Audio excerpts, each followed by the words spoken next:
Go.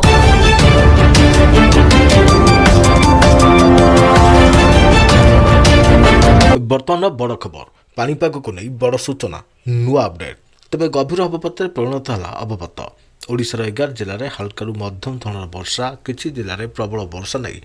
सतर्क सूचना जारी कला पाणीपाग विभाग जानिबा संपूर्ण अपडेट केउ सब जिला कौन रही डिटेल्स इनफॉरमेशन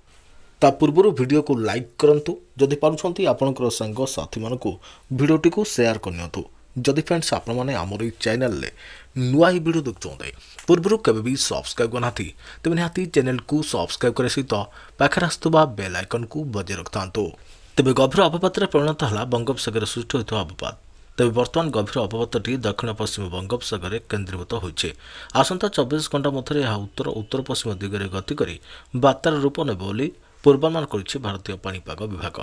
तेज बात्यार ना फेंगल रही बेले यार नामकरण करिछि सऊदी अरब गत 6 घंटा हेब घंटा प्रति 12 किलोमीटर बेगर गति करुछि गभीर अवपात बर्तमान नागापट्टनम 590 किलोमीटर दक्षिण दक्षिण पूर्व रही चेन्नई उपकूल ठारू 800 किलोमीटर दूर रही तेज 29 तारिख मध्य बात्याटी तमिलनाडु और श्रीलंका मध्य उपकूल छुईब बोली आकलन करिछि भारतीय पाणीपाग विभाग तेज बात्यार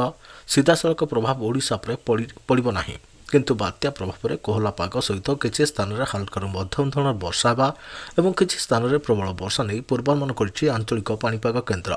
विशेषकर आसंता काली ठारू 30 नवेम्बर में सामुद्रिक वायुर प्रभाव रहिबो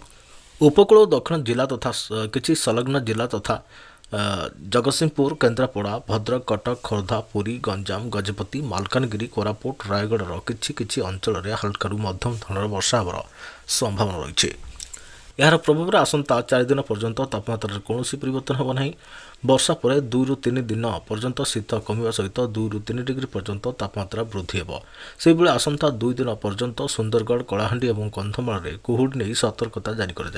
बर्तमान अधिकांश जिला मानक खरीफ धान अमल कार्यक्रम चलुथिबारु आवश्यक पदक्षेप नेबाकू चाषी मानकू परामर्श दिया जायछि।